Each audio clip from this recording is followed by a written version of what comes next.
Nós vamos partilhar a palavra de Deus. Eu quero te encorajar você a abrir a sua Bíblia ali no Salmo 139. Salmo 139. Aleluia. Eu vou ler aqui na nova versão transformadora. Vai estar aqui também. Salmo 139, nós vamos ler. Não vamos ler o capítulo todo, depois eu te encorajo a você ler. É um capítulo lindo, fantástico de Davi. Mas a partir do verso 13, ele diz assim: Tu formaste o meu interior e me teceste no ventre de minha mãe. Eu te agradeço por me teres feito de modo tão extraordinário. Olha só, você é extraordinário, aleluia. Tuas obras são maravilhosas. E disse: eu sei muito bem. Tu me observavas quando eu estava sendo formado em segredo, enquanto eu era tecido na escuridão. Tu me viste quando eu ainda estava no ventre. Cada dia de minha vida estava registrado em teu livro. Cada momento foi estabelecido, quando ainda nenhum deles existia. Aleluia. Baixa a cabeça, fecha os teus olhos. Senhor Jesus, nós te damos graças, Senhor, pelo privilégio de podermos estar aqui nessa manhã, onde nós te louvamos, te adoramos. E o que nós clamamos, Senhor, nesse lugar, nessa manhã, é que o Senhor possa falar conosco. Jesus, nós queremos ouvir a tua voz. Nós estamos aqui primeiramente por ti, para falar contigo e para ouvir o Senhor. Fala conosco nesta manhã através da tua palavra. Que não venhamos sair deste lugar da mesma forma como chegamos, mas sejamos lavados pela tua palavra, encorajados pelo teu Espírito e avivados pelo teu poder neste lugar, em nome de Jesus, amém. Aqui nesse salmo, Davi, ele revela algo poderoso. Antes de você nascer, todos os seus dias já estavam escritos num livro lá no céu. Será que você pode falar isso para a pessoa do seu lado? Diga para ela assim: antes de você nascer, todos os seus dias já estavam escritos em um livro no céu. Isso não é fantástico, não? Saber que para nós existe uma agenda de Deus. Antes de você nascer, Deus já tinha escrito e determinado todos os dias. Irmão, isso é maravilhoso. Isso o apóstolo Paulo chama de a carreira proposta. É a vida que Deus propõe para que nós vivamos. O apóstolo Paulo, ele disse: combati o bom combate, completei a carreira. E Davi aqui, ele descreve justamente isso. Quando eu estava lá no ventre da minha mãe, o Senhor lá no teu livro escreveu todos os dias. Deixa eu te dizer uma coisa. Quando você estava sendo formado, os seus dias já estavam escritos.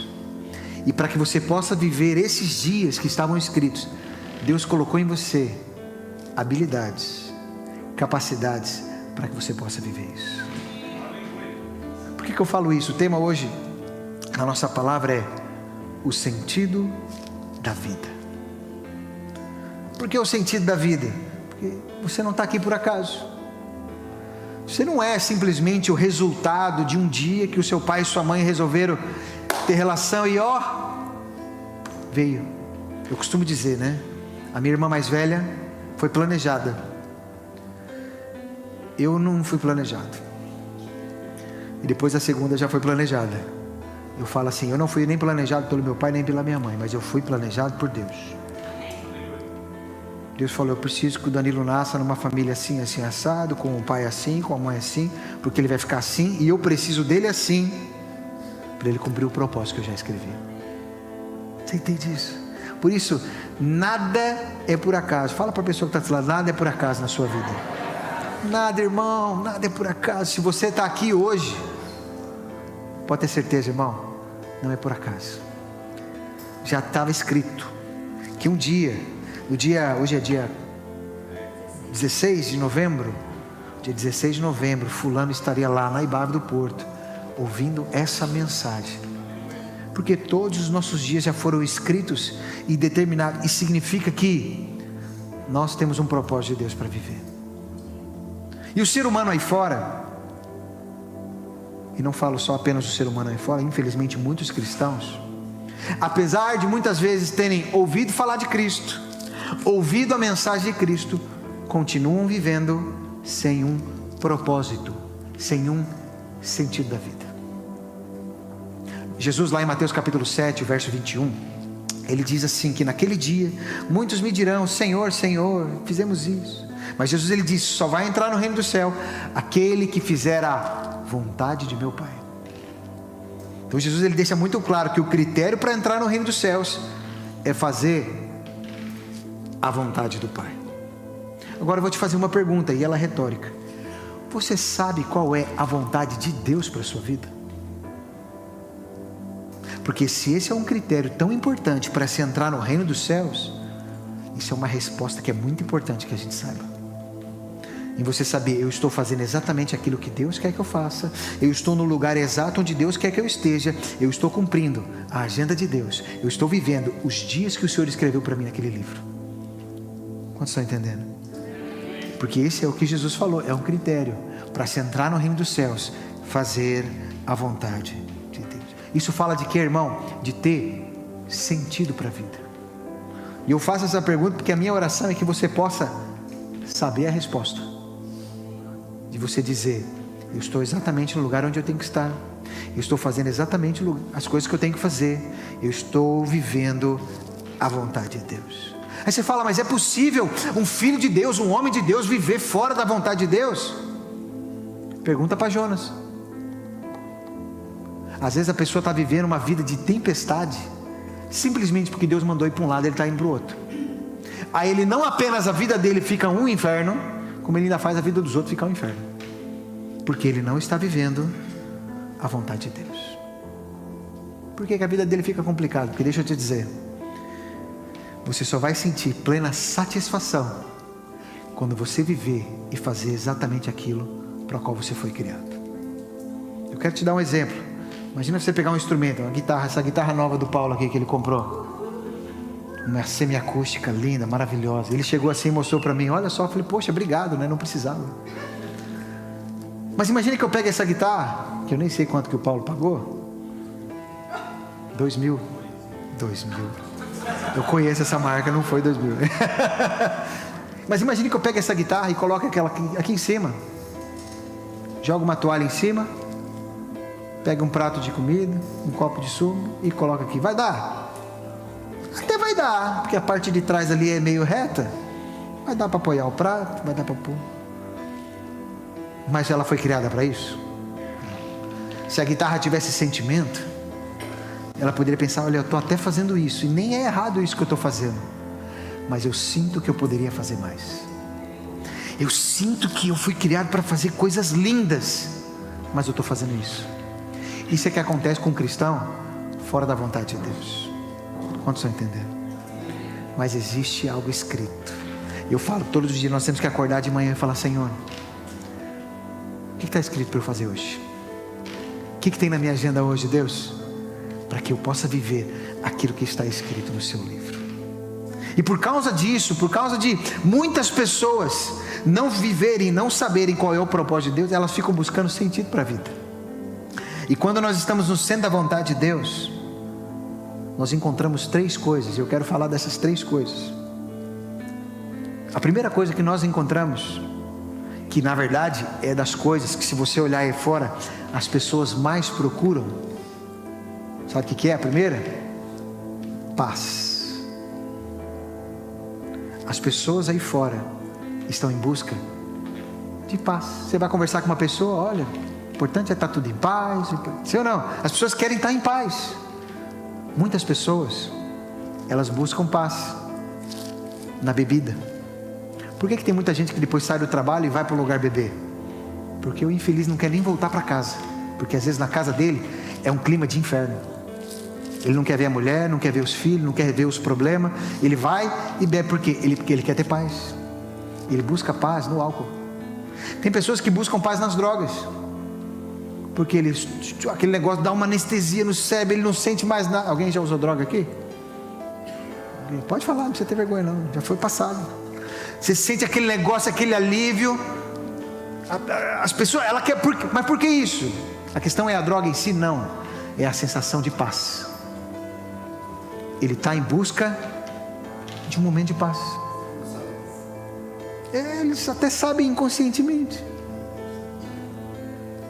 Outros procuram paz, às vezes falam, não, eu não bebo, não uso drogas. Mas ele busca paz, sabe o quê? Tira férias toda hora. Já viu aquela pessoa que você vai estar de férias, mas de novo está de férias? Por que está de férias? Porque para a pessoa só está em paz se ela estiver de férias. Porque o trabalho dela é um inferno. A vida normal dela é um tormento. Ela não vive em paz na vida dela. Então ela busca, ela quer ir para uma ilha, onde ela vai estar lá numa rede, debaixo do coqueiro, tomando água de coco, na sombrinha. Ela acha que isso é paz. Ela está em busca de quê? De paz. Tem pessoas que a paz dela é desde que ela esteja a conta cheia de dinheiro. Estou tranquilo que eu tenho dinheiro, não vou passar necessidade. E ela corre atrás disso, em busca do quê? De paz. É errado você ter dinheiro? Não, não é errado não. Se você acha que ter dinheiro é errado, não tem problema. Me dê o seu e seja feliz, aleluia. Tem outras pessoas que a ter paz dela sabe o que é? Eu vou ficar mais velhinho, vou comprar minha casinha na aldeia e vou ficar em paz. Você acha que isso é paz, irmão? Se você não está em paz agora, não vai ser na aldeia que você vai estar em paz. Você vai estar com tédio às vezes, dependendo da aldeia, que às vezes não tem nada, nem um cafezinho. Mas isso só mostra o quê? Que as pessoas estão em busca de paz. Certa vez eu ouvi uma história, eu quero ler ela para você, que é a história de um homem que vivia numa casa ao pé do aeroporto. Eu moro perto do aeroporto, e às vezes eu escuto as turbinas dos aviões. Graças a Deus que tem janela dupla lá que dá uma aliviada. Mas olha só o que diz essa história. Havia um homem que vivia numa pequena casa construída muito perto de um aeroporto. Todos os dias, desde as primeiras horas da manhã até a noite, aviões descolavam e aterravam, fazendo um barulho ensurdecedor. Os barulhos da turbina é forte. O homem vivia cansado, irritado e ansioso. Tentou de tudo: colocar tampões nos ouvidos, instalar janelas novas, pedir ao aeroporto para mudar a rota, ver se pode, mas nada parecia funcionar. Quanto mais tentava controlar o ruído, mais ele percebia que não tinha qualquer poder sobre os aviões. Um dia, um vizinho mais velho aproximou-se e disse: sabes qual é o problema? Não são os aviões. O problema é que você construiu a tua paz no lugar errado. O velho explicou: a verdadeira paz não é encontrada quando o mundo à sua volta fica em silêncio. A verdadeira paz é quando o teu coração aprende a silenciar aquilo que te rouba a calma, mesmo quando os aviões continuam a passar. Aquela frase mudou tudo. O homem percebeu que passara anos a tentar controlar o que estava fora, enquanto a verdadeira paz sempre foi um trabalho de dentro. A paz verdadeira não depende das circunstâncias à nossa volta, mas da condição do nosso coração. Podemos viver num mundo ruidoso, cheio de problemas, responsabilidades e incertezas, mas a paz que Deus oferece não é a ausência de problemas, é a presença dele. João capítulo 14, verso 27, Jesus ele disse assim: eu lhes deixo um presente. Na versão NVT diz um presente, a minha plena paz. E essa paz que eu lhes dou é um presente que o mundo não pode dar. Portanto, não se aflijam, nem tenham medo. As pessoas procuram essa paz e elas encontram momentaneamente, mas a verdadeira paz que o mundo não pode oferecer é apenas em Jesus. Fala para a pessoa que está do seu lado: você só encontra paz em Jesus. Quem encontra paz em Jesus, meu irmão, ninguém tira a paz dele. Não, porque às vezes a gente tem problema, às vezes você pode ter um momento nervoso, mas você está em paz em Cristo Jesus. Segunda coisa que muitas as pessoas procuram, e a gente vê essa realidade na nossa vida, é saúde. É só você ir para os hospitais hoje. Aqui em Portugal eles criaram a linha do Saúde 24 para aliviar um pouco as urgências no hospital, de tanto que as pessoas procuram ter saúde. Hoje nós estamos numa geração onde as pessoas procuram saúde de outra forma. Cada vez mais são construídos ginásios. Sim ou não? Nunca teve tanto ginásio assim. E não tem nada de errado em você fazer o ginásio. Você deve realmente ter uma saúde no corpo. Outros procuram muito a saúde. Mas nós estamos em Portugal, é ginásio, né? E muitas pessoas também procuram na medicina. E não tem nada de errado você ser acompanhado pelo médico. Você totalmente faz parte. Outros procuram tendo conta na farmácia. Tem gente que, meu Deus do céu, tem mais remédio do que não sei o que. Há um empresário brasileiro muito conhecido no Brasil, chamado Flávio Augusto, não sei quantos conhecem. Ele disse certa vez uma frase que disse assim: o dinheiro pode comprar uma cama muito confortável, mas o dinheiro não pode comprar o sono. O dinheiro pode comprar o melhor plano de saúde, o melhor seguro de saúde, mas ele não compra a saúde. Por isso você pode ir no ginásio, você pode ir no médico, você pode fazer isso tudo e vai ajudar, mas você não compra a saúde. Steve Jobs, né, que um homem, o criador da Apple, um homem extremamente rico, simplesmente teve cancro. E por mais que tinha todo aquele dinheiro, não conseguiu comprar a saúde dele. E acabou falecendo. Porque a questão não é o buscar apenas a saúde. Há uma história, que é uma outra ilustração que eu quero ler para você, que mostra o que é encontrar a saúde. Essa história fala sobre um agricultor, que diz assim: havia um agricultor conhecido na região por ter as colheitas mais bonitas, milho alto, trigo dourado e árvores carregadas de frutos. Um dia um jovem veio aprender com ele e perguntou: qual é o segredo para teres uma terra tão saudável? Adubos especiais? Máquinas modernas? Água de algum rio escondido? O agricultor sorriu e respondeu: o meu segredo é simples. Eu cuido primeiro do terreno que ninguém vê. O jovem ficou confuso. Então o agricultor explicou: todos aqui pensam que a saúde da colheita começa quando aparecem as folhas e os frutos, mas a verdadeira saúde começa debaixo da terra. É nas raízes, onde ninguém vê. Quando a planta decide se vai resistir ao calor, às pragas, à seca ou às tempestades. Se as raízes forem fortes, mesmo que venha um ano mau, a planta aguenta. Mas se eu não cuido do que está escondido, o que está à vista morre rapidamente. O jovem percebeu: a força visível vem sempre de um cuidado invisível. E assim é a saúde do ser humano. Todos querem um corpo forte, a energia, a boa forma e a disposição, a parte visível. Mas a verdadeira saúde começa no que ninguém vê, na vida com Deus. Você sabia que mais de 80% das doenças que existem na humanidade são psicossomáticas? Começaram no emocional. Por isso que a saúde está em Cristo Jesus. Tal como a planta, a saúde exterior é apenas o resultado de raízes bem cuidadas. Pergunta para a pessoa que está do seu lado: onde estão as tuas raízes?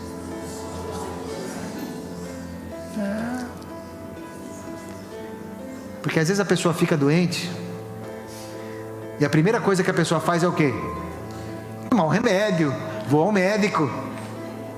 E aí depois que não deu jeito, nem o remédio, nem o médico, o que ele faz? Eu vou orar. Não, mas devia ser o contrário, irmão. Ora primeiro. Busca Jesus primeiro. Pode ser que Jesus mande você tomar o remédio, sabia? Porque teve pessoas que Jesus só simplesmente pôs a mão, um cego, e foi curado. E teve outros que Jesus fez remédio natural. Remédio natural, aleluia. Não tem problema tomar remédio. Mas o primeiro lugar onde nós encontramos a verdadeira saúde é em Deus, é em Jesus. Quantos estão entendendo?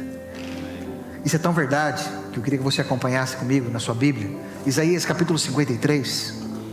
O profeta Isaías, falando acerca de Jesus, ele disse o seguinte: Isaías capítulo 53, a partir do verso 1, ele diz: quem creu em nossa mensagem? A quem o Senhor revelou o seu braço forte? Meu cérebro cresceu em sua presença, como tenro broto verde, como raiz em terra seca. Não havia nada de belo nem majestoso em sua aparência, nada que nos atraísse. Foi desprezado e rejeitado, homem de dores, que conhece o sofrimento mais profundo. Demos as costas para ele e desviamos o olhar. Ele foi desprezado e não nos importamos. Apesar disso, foram as nossas enfermidades que ele tomou sobre si, e foram as nossas doenças que pesaram sobre ele.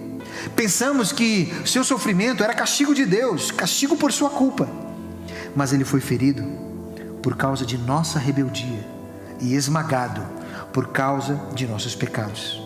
Sofreu o castigo para que fôssemos restaurados, e recebeu açoite para que fôssemos curados.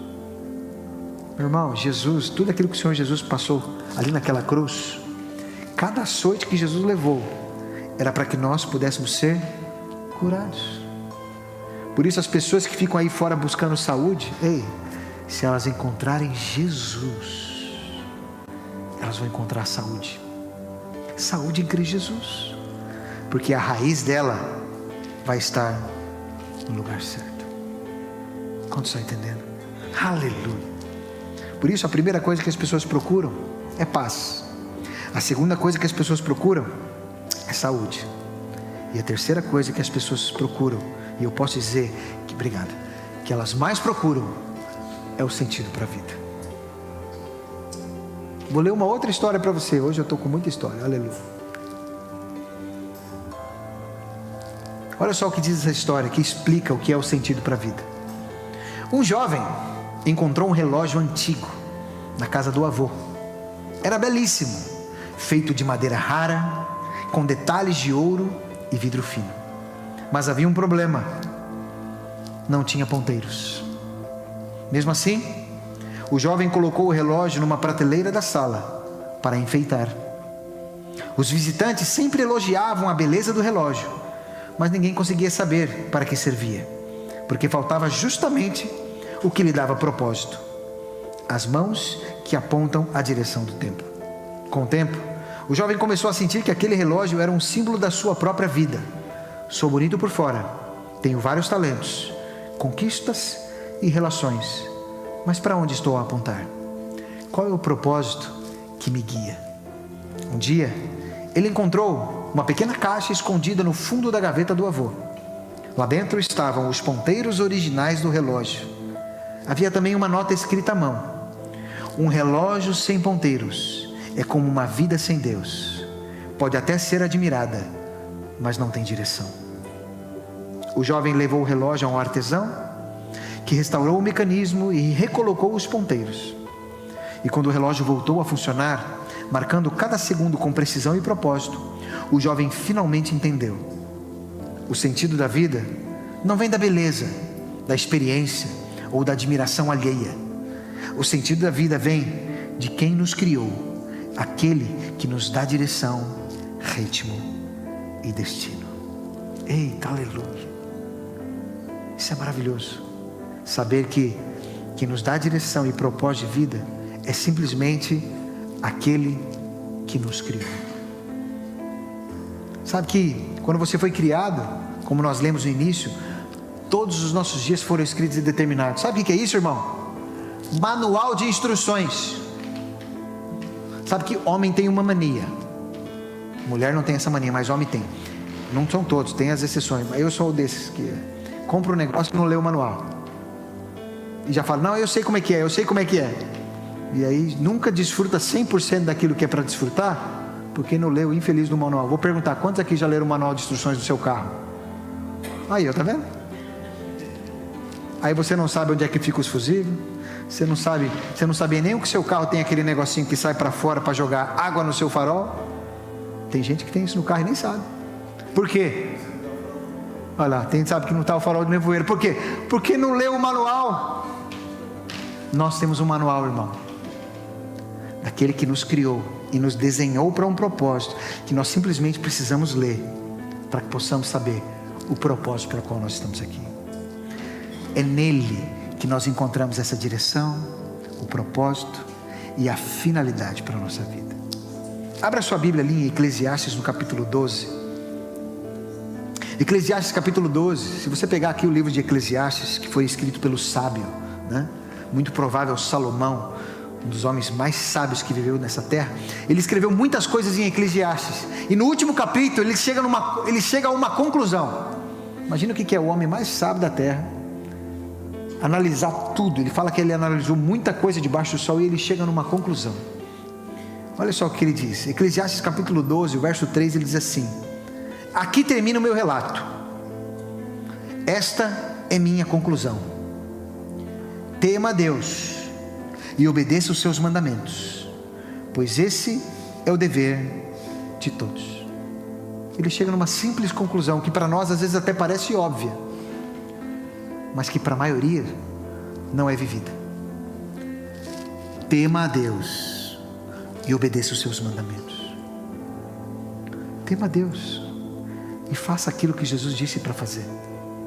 Esse é o cumprimento de fazermos a vontade de Deus. Jesus, ele disse lá em João capítulo 10, o verso 10, ele diz: o ladrão não vem para roubar, matar e destruir. Eu vim para lhes dar vida, uma vida plena, que satisfaz. Se ele veio, eu vou ouvir a voz dele e vou fazer, porque a vontade dele é melhor. É ali que eu vou encontrar satisfação, é ali que eu vou encontrar sentido para a vida a qual o Senhor tem me chamado. Colossenses capítulo 1, o verso 16, o apóstolo Paulo, ele diz assim: pois por meio dele todas as coisas foram criadas, tanto nos céus como na terra. Todas as coisas que podemos ver e as que não podemos, como os tronos, os reinos, governantes e autoridades do mundo invisível, tudo foi criado por meio dele e para ele. Fala para a pessoa que está do seu lado: você foi criado por ele e para ele. Você conhece aquele relato de quando os religiosos ficavam perguntando para Jesus: é certo pagar imposto a César? E Jesus, sabendo que eles estavam tentando pegar ele em alguma coisa, ele: me dá uma moeda aí. De quem é essa imagem que você vê na moeda? E eles falaram: é de César. Pois é, dê a César o que é de César e dê a Deus o que é de Deus. Agora olha para a pessoa que está do seu lado aí: de quem que é essa imagem? Você foi criado à imagem e semelhança de Deus, por isso você é dele e você deve viver para ele. Amém, aleluia. Isso é maravilhoso, irmão, porque tudo foi feito por ele, mas não apenas feito por ele, é para ele também. Nós vivemos para ele, aleluia. Romanos capítulo 11, o versículo 36, o apóstolo Paulo escreveu mais ou menos a mesma coisa. Ele diz: pois todas as coisas vêm dele, existem por meio dele e são para ele. A ele seja toda a glória para sempre. Amém. Irmão, quando a gente entende isso, nós encontramos o sentido da vida. Que eu não estou aqui para viver do jeito que eu quero, porque eu fui criado por ele para viver para ele. Jesus, quando ele veio aqui ao mundo, ele disse: eu vim para fazer a vontade daquele que me enviou. Ele sabia de onde ele tinha vindo, ele sabia onde ele estava, e ele sabia para onde ele ia, porque ele vivia debaixo de um propósito, um sentido e um destino. Pergunta para quem está do seu lado: você sabe para onde você tem que ir, irmão? Ou você está fazendo igual a vida do Martinho da Vila? Deixa a vida me levar, vida leva. Você está sendo levado pela vida, irmão? Ou você tem um propósito? É o Martinho da Vila, né? Não errei não, né? É o Zeca Pagodinho? É porque eu não escuto essas coisas, irmão, aleluia. Zeca Pagodinho, é parecido aí, né? Nós temos que ter um sentido para a vida, e nós fomos criados por ele, para viver para ele, irmão. E quando nós entramos nesse eixo de vivemos para ele, nós encontramos o sentido. Nós somos como uma guitarra que cumpre exatamente o propósito para o qual foi criada, e a gente sente aquela plena satisfação do: ui, eu estou fazendo aquilo para o qual foi criado. Isso é maravilhoso, irmão, isso é tão maravilhoso. Agora, quando nós vimos essa questão da paz, essa questão da saúde, essa questão de sentido, só existe um que dá tudo isso: Jesus Cristo. Jesus Cristo. Por mais que existem outras religiões, e hoje tem muitas religiões aí, o judaísmo, ele disse que Jesus foi um rabino às margens e blasfemador, um rebelde. Eles não reconhecem Jesus. O catolicismo divide a glória de Jesus com os santos, com a Maria, apesar que ultimamente aí eles fizeram aquela declaração, mas os católicos estão bem divididos. Mas eles dividem, porque muitas pessoas que era para ser devota só a Jesus, é devota aos santos e é devota a Maria. O islamismo diz que Jesus foi um grande profeta, mas que não é o Filho de Deus e que nem morreu na cruz. Algumas outras religiões minimizam Jesus, dizendo que Jesus é um Deus menor e que ele foi criado assim como um arcanjo. Agora, quem a Bíblia diz que Jesus é? E é isso que eu quero focar aqui. Eu quero que você acompanhe na sua Bíblia, para que a gente possa encerrar e possamos orar. Mateus capítulo 3, o verso 17 diz: e uma voz do céu disse: este é o meu filho amado, que me dá grande alegria.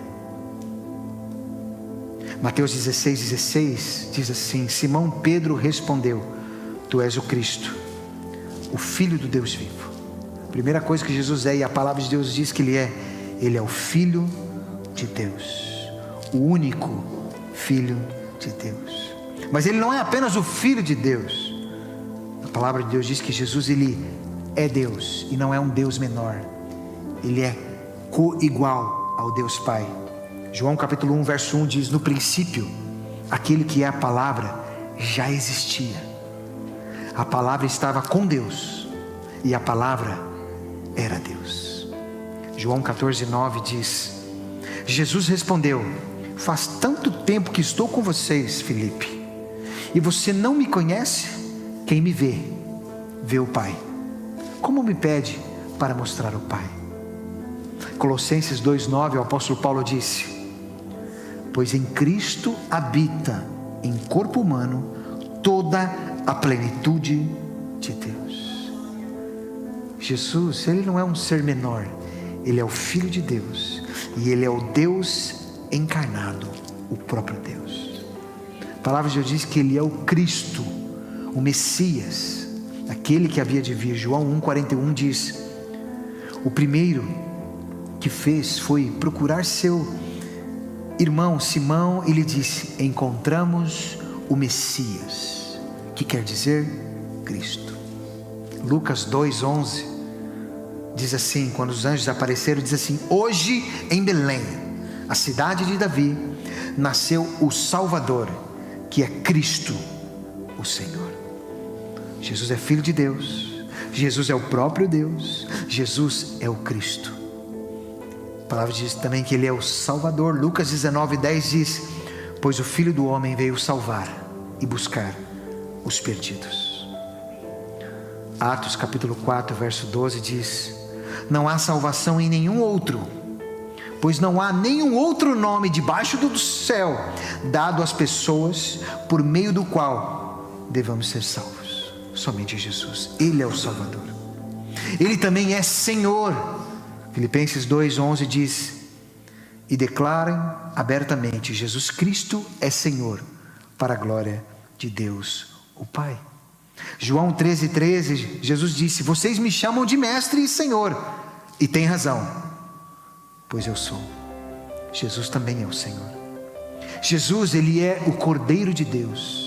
João 1:29 diz: no dia seguinte, João viu Jesus vindo em sua direção e disse: vejam, é o Cordeiro de Deus que tira o pecado do mundo. Jesus, ele é a palavra, ele é o verbo de Deus. João 1:14, assim a palavra se tornou um ser humano e habitou entre nós. Ele era cheio de graça e de verdade. Apocalipse 19:13 diz: vestia um manto tingido de sangue, e o seu nome era a palavra de Deus. Jesus, ele é a palavra. A palavra de Deus diz que Jesus, ele é o caminho, a verdade e a vida. João 14:6, Jesus respondeu: eu sou o caminho, a verdade e a vida, e ninguém pode vir ao Pai senão por mim. Ele diz que Ele é o bom pastor. Em João 10:11 Ele diz: eu sou o bom pastor dá a vida por suas ovelhas. Jesus é o Rei dos Reis. Apocalipse 19:16 diz: em seu manto, na altura da coxa, estava escrito o nome: Rei dos Reis e Senhor dos Senhores.